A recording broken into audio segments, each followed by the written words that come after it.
Satu TV.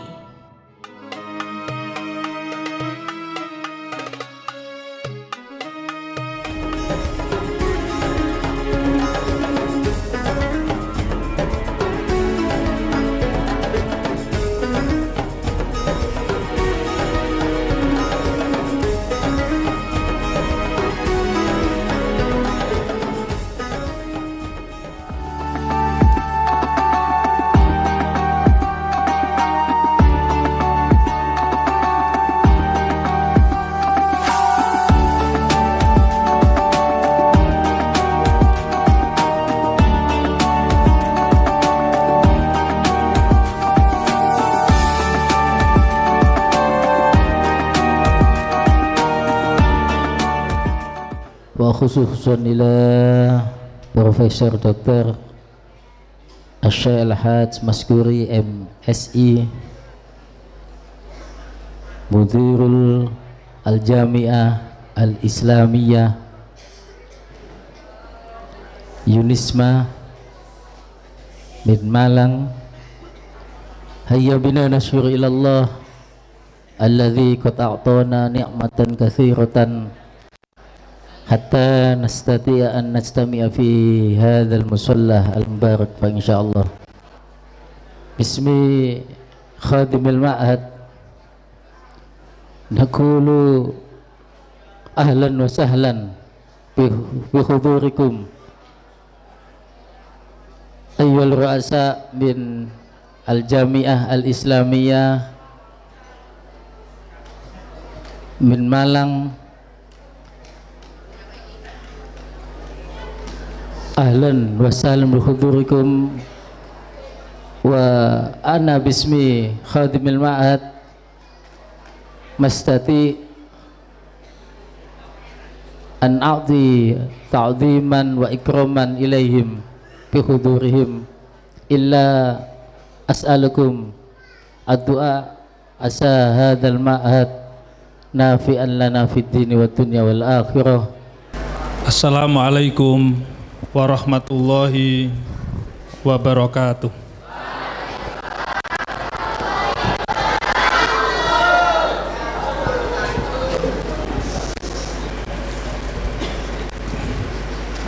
Bismillah, alhamdulillah, wa syukurulillah, ala nikmatillah, wala haula wala quwata illa billah.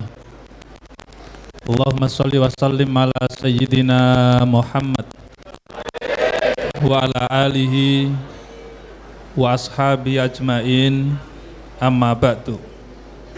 Satu kebahagiaan dan kesempatan yang luar biasa kami hadir dan diterima oleh Khadimul Ma'had. Ini satu kolaborasi yang luar biasa. Para kiai yang masih muda-muda, ini Yai Zainul ini saya melihat masih sangat muda sekali.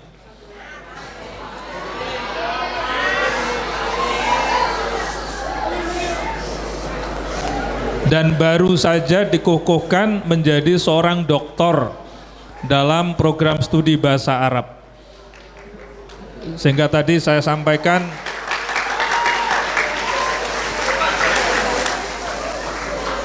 andaikan beliau itu tidak pulang ke Blitar, kok netap di Malang, pasti saya ambil untuk menjadi salah satu dosen di Unisma.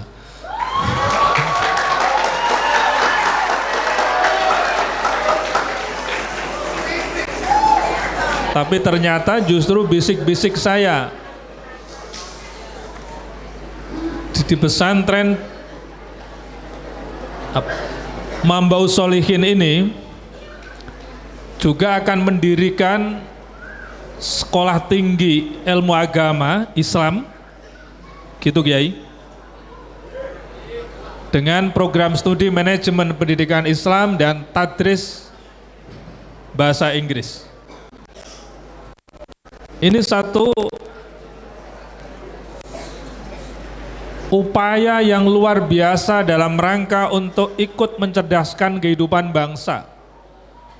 tidak cukup untuk mengantarkan anak-anak sampai pada tingkat SLTA, tetapi beliau ingin pula mengambil bagian untuk mengantarkan anak-anak menjadi sarjana.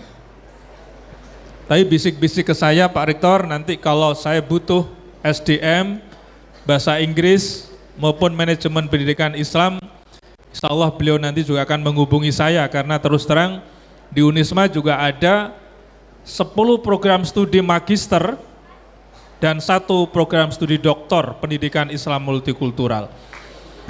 Kita memiliki 36 program studi di Universitas Islam Malang ini.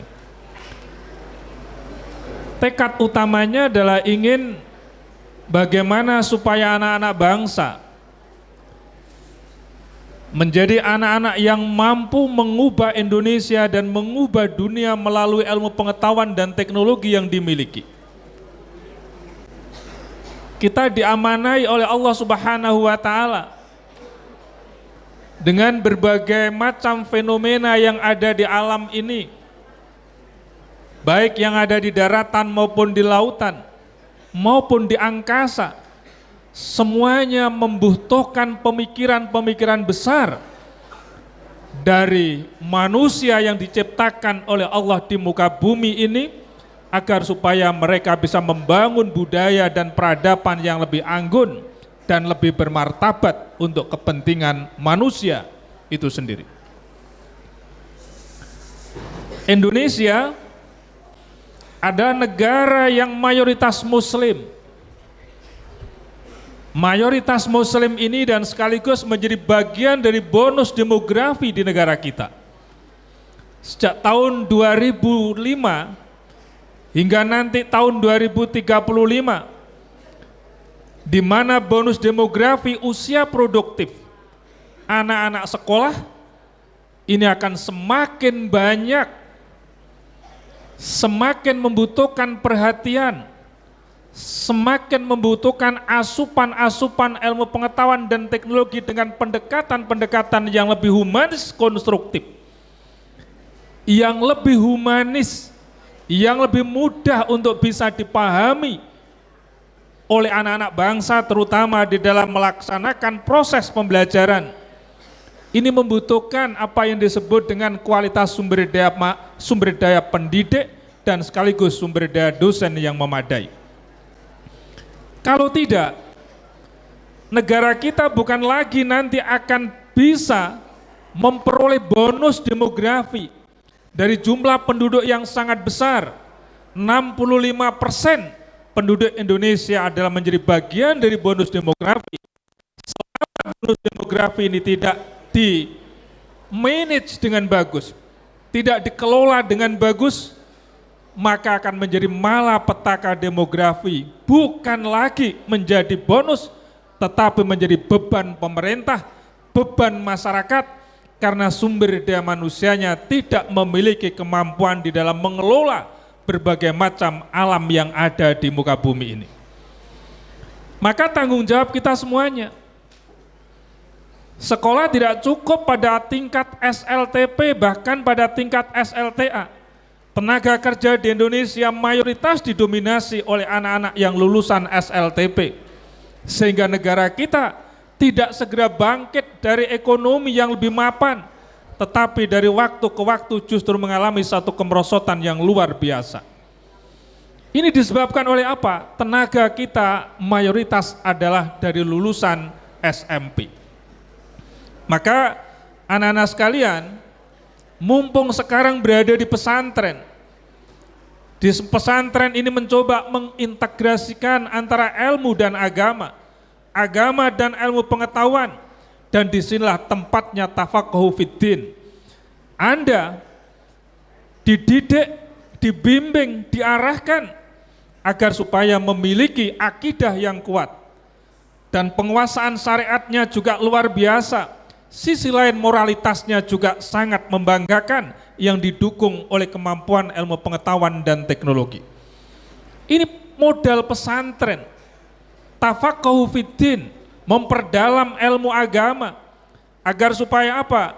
Agama tidak lagi didudukkan secara ekstrem, tetapi agama didudukkan secara proporsional dan sekaligus memiliki konsep rahmatan lil alamin. Itulah agama Islam. Agama Islam tidak ekstrem kanan dan tidak ekstrem kiri, tetapi agama Islam selalu berpihak terhadap kemanusiaan. Apakah mereka latar belakangnya Islam, Hindu, Buddha, Konghucu, Kristen maupun Protestan, semuanya adalah manusia yang ingin mendapatkan satu perlindungan hak-hak asasi manusia di muka bumi tanpa ada diskriminasi satu dengan yang lain. Dan ini upaya kita semuanya, dan yang biasanya yang mengerti itu adalah lulusan dari pondok pesantren. Maka pesantren inilah sebagai condro dimukonya di dalam tafakuh fiddin, pendalaman agama, dan ini menjadi modal utama untuk meningkatkan daya saing bangsa. Indonesia bisa kokoh, Indonesia tetap bertahan, Indonesia bahkan saat ini berusaha semaksimal mungkin untuk menjaga negara kesatuan Republik Indonesia disupport penuh oleh alumni pondok pesantren yang suka mempertahankan bangsa dan negara Republik Indonesia yang telah dipelopori oleh para ulama Hadratus Syekh Hasyim Asy'ari pada saat itu dengan mengibarkan hubbul waton minal iman. Ini modal utama bagi kita semuanya, tafakuh fiddin. Yang kedua, pesantren memiliki dimensi kepemimpinan yang luar biasa. Kepimpinannya bukan sekedar transformatif, mentransformasikan ilmu pengetahuan dan teknologi, mentransformasikan nilai-nilai agama, tetapi lebih jauh dari itu adalah kepemimpinan yang didukung dengan spiritualitas yang kokoh. Itulah pesantren. Maka Anda berangkat dari rumah, niatnya tolabul ilmi, innama yub'asun nasu ala niyatihim, niatnya datang ke sini untuk tolabul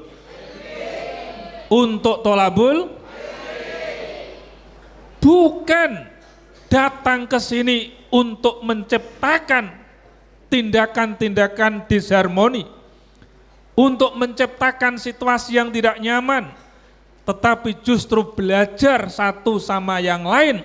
Dan biasanya orang yang memiliki ilmu itu dari waktu ke waktu semakin menunduk, tetapi bukan mereka semakin takabur.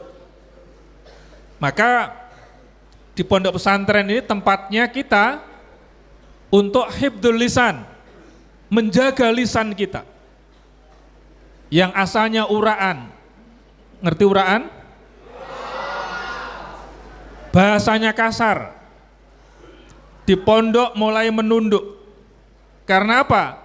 Lingkungan yang ada di sekitarnya ini betul-betul membentuk.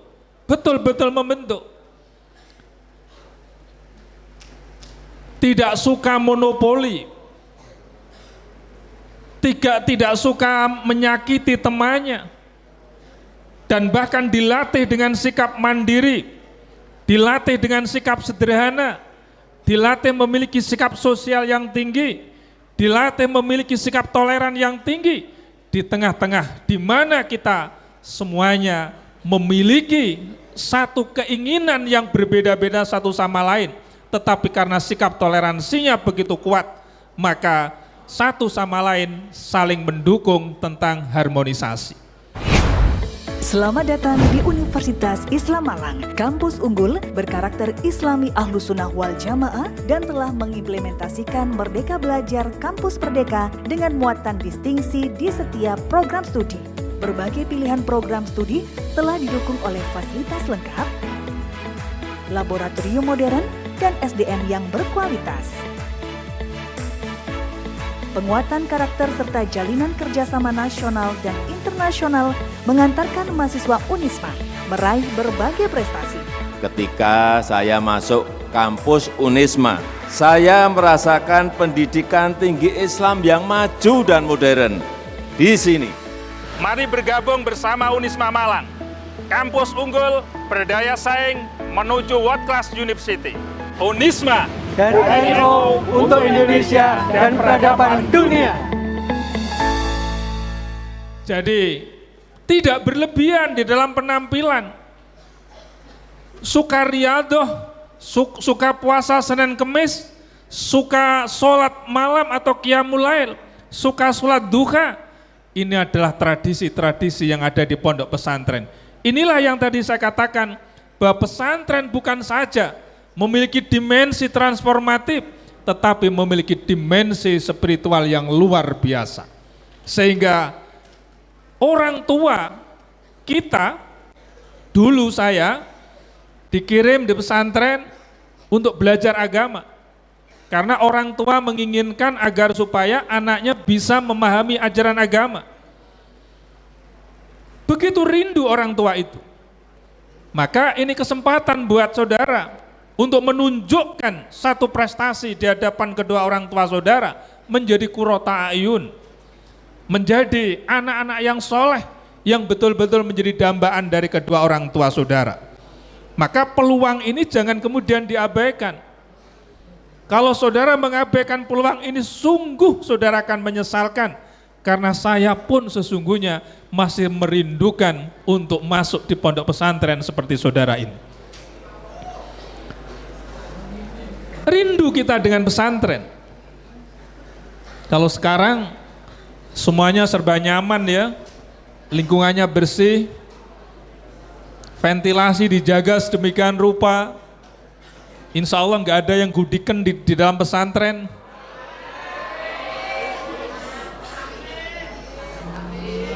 Nggak ada kan? Semuanya sehat-sehat? Alhamdulillah. Karena apa? Dijaga oleh Allah Subhanahu wa ta'ala. Ini adalah bagian dari Riyadul Jannah. Di sini sesungguhnya adalah taman-taman surga di sini ini. Saudara dikawal selalu oleh malaikat, jutaan malaikat berada di lingkungan saudara ini. Tetapi saudara tidak tahu dan saudara tidak merasa. Apa kata Rasulullah ketika para sahabat menanyakan, "Ma huwa Riyadul Jannah?" Apa itu Riyadul Jannah? Rasulullah kemudian menjawab, "Qala khaliqud dzikri." Yaitu berkumpulnya orang-orang yang sedang berzikir, yang sedang mengingat Allah Subhanahu wa ta'ala. Seperti saudara, mulai tadi saya masuk ke sini, saudara selalu berzikir pada Allah Subhanahu wa ta'ala. Membaca sholawat, membaca zikir, membaca kalimat tasbih, membaca kalimat tahlil, membaca istighfar. Subhanallah, di sini malaikat ibaratnya burung yang memiliki sayap, dan sayap itu betul-betul melindungi orang-orang yang sedang belajar di pondok pesantren maupun belajar di mana saja dia berada. Ini spiritualitas pesantren yang luar biasa, yang tidak dimiliki oleh yang bukan pesantren. Maka saudara beruntung berada di sini ini, karena saudara dibimbing oleh para kiai, oleh para bunyai, asatid wal asatidah, selalu berada di sini. Yang ketiga, pesantren memiliki dimensi sosial yang luar biasa. Anak-anak pesantren ketika mereka kembali ke masyarakat, mereka betul-betul selalu dinanti-nanti. Apakah fatwa-fatwanya? Apakah kemudian dia membimbing ajaran agama? Dia mengajari Al-Quran. Dia kemudian juga menciptakan majelis-majelis zikir, majelis-majelis taklim, majelis-majelis maulid. Ini semuanya adalah rekayasa yang bisa dilakukan oleh alumni pondok pesantren. Ketika ada pondok pesantren, masyarakat semakin sejahtera. Ketika ada pondok pesantren, masyarakat semakin bahagia. Ketika ada pondok pesantren, masyarakat semakin harmoni. Dan ketika ada pondok pesantren, disitulah turunnya rahmat dan keberkahan yang diberikan oleh pesantren dari Allah Subhanahu wa ta'ala kepada masyarakat yang ada di sekitar kita. Ini yang disebut dengan hidup berkah. Pesantren selalu memberikan keberkahan, memberikan kebaikan-kebaikan, memberikan kenikmatan-kenikmatan, memberikan kebahagiaan-kebahagiaan, bukan saja kepada santrinya, bukan saja kepada orang tua daripada santri, tetapi masyarakat yang ada di sekitar pesantren. Pertumbuhan ekonomi semakin meningkat, kesejahteraan semakin meningkat, karena ada pesantren. Maka di Indonesia ini ada kurang lebih sekitar hampir 25.000 pesantren se-Indonesia. Dan itu adalah mendidik anak-anak bangsa yang agar supaya mereka memiliki sikap sosial yang tinggi, memiliki kepedulian yang tinggi, dan sekaligus merekalah yang menjaga negara kesatuan Republik Indonesia. Ini adalah para santri. Kemudian yang keempat, dengan pesantren ini, kesederhanaan pun juga semakin dibangun. Apa yang dipesankan oleh Rasulullah Muhammad SAW? As-shadaqatu syai'un ajibun, as-shadaqatu syai'un ajibun, as-shadaqatu syai'un ajibun.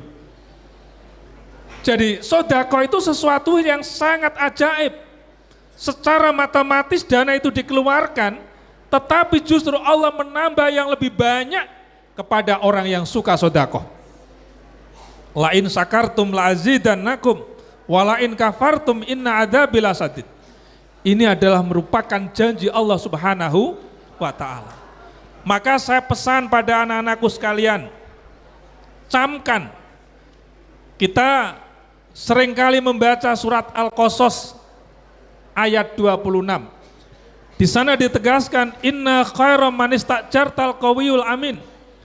Sesungguhnya orang yang kamu ambil untuk bekerja yang akan datang kompetisi adalah orang yang kuat lagi terpercaya. Sekarang adalah era kompetisi, bukan era bersenang-senang, bukan era membahagiakan diri, tetapi era di mana manusia selalu fastabiqul khairat. Ketika kita bisa fastabiqul khairat, maka kita akan menjadi leader, kita akan bisa menjadi pemenang untuk mengubah satu sejarah dalam kehidupan bermasyarakat, berbangsa, dan bernegara. Tapi kalau kita tidak mampu bersaing, maka kita akan termarginalisasi atau kita akan terpinggirkan dari orang-orang yang memiliki sikap profesionalitas yang tinggi. Maka sikap profesionalitas al-qawiyu itu adalah profesional, orang yang profesional, orang yang memang nanti ketika dia bekerja, dia profesional. Dia bukan bekerja sembarangan, tetapi dia bekerja terus secara terukur, dan bahkan dia memiliki kedisiplinan yang tinggi, disiplin mengembangkan kreativitas, disiplin mengembangkan inovasi, disiplin mengembangkan produktivitas, bahkan disiplin untuk bertanggung jawab pada diri sendiri. Orang yang profesional atau orang yang memiliki konsep wa amilus sholihah, orang yang selalu berbuat baik. Profesional identik dengan amal soleh, dan amal soleh itulah yang ditanamkan oleh para kiai, asatid wal asatidah di pondok pesantren. Para santri yang dirahmati oleh Allah dan kami cintai, yang kedua adalah memiliki kompetensi. Orang punya kompetensi. Maka kalau sekarang spesialisasi itu dikedepankan. Kalau tadi Yai Zainal mengatakan nanti akan ada spesialisasi tentang manajemen pendidikan Islam, memanage pondok pesantren, memanage madrasah, memanage majlis-majlis yang ada di tengah-tengah masyarakat misalnya saja. Atau mungkin tentang tadris lughatul injiliziyah, tentang bahasa Inggris. Ini spesialisasi, kompetensi seperti ini. Cuma di era sekarang ini tidak cukup dengan satu kompetensi, tetapi multi kompetensilah yang sesungguhnya diharapkan. Multi kompetensi, bukan satu kompetensi, bukan satu keahlian, tetapi yang dibutuhkan adalah memiliki berbagai macam keahlian. Di antaranya adalah jiwa-jiwa entrepreneur yang bisa dikembangkan di dalam membangun kehidupan, baik itu ekonomi maupun pendidikan dan lain sebagainya, termasuk pondok pesantren ini sendiri. Yang ketiga adalah orang yang kuat itu adalah orang yang punya karakter kuat. Orang yang punya karakter asajah, dia pemberani. Pemberani dalam bidang kebenaran. Bukan pemberani dalam konteks dia melakukan suatu tindakan-tindakan yang tidak lazim dilakukan. Saya hanya mengingatkan pada para santri, kalau kita memiliki sebuah karakter yang tidak diubah, misalnya saja tidak menghargai orang lain, tidak menghargai temannya, suka cuap-cuap, suka berkata kotor, suka berkata keras dan lain sebagainya. Kalau model seperti ini dibiasakan, sampai kapanpun akan terbiasa.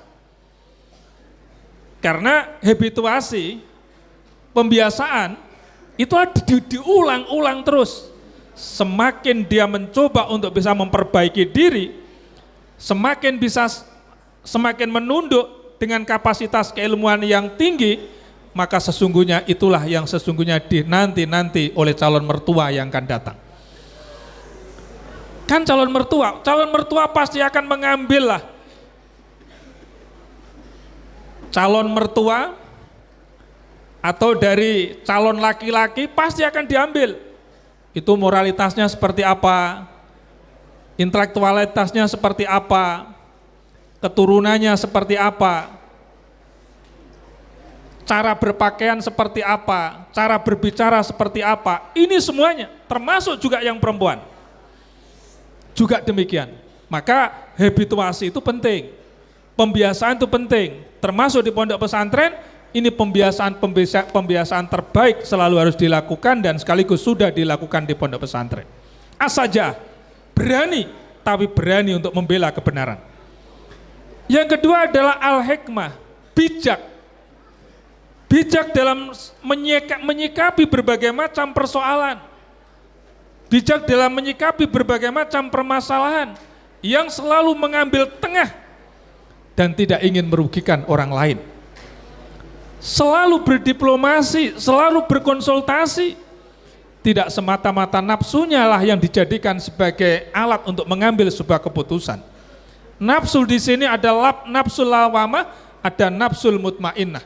Nafsul mutmainnah dalam konteks untuk mengembangkan satu kebaikan-kebaikan yang itu dijadikan sebagai dasar untuk mengembangkan sikap dan perilakunya. Yang ketiga adalah karakter al-ifah, jiwa mandiri. Jiwa mandiri ini ada di pondok pesantren.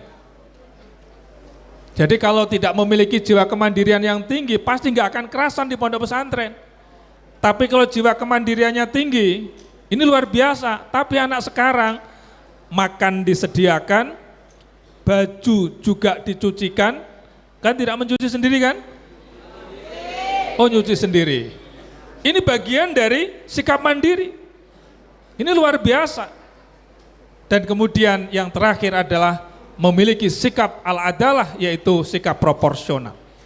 Tapi lebih jauh dari itu, al-amin dalam konteks ini adalah mencoba untuk memposisikan diri kita selalu toleran di tengah-tengah perbedaan, selalu menciptakan harmonisasi di tengah-tengah kehidupan masyarakat, dan sekaligus selalu bersikap proporsional untuk bersikap di mana saja kita berada. Ini yang disebut dengan wat usai ala sai, menempatkan sesuatu pada tempatnya.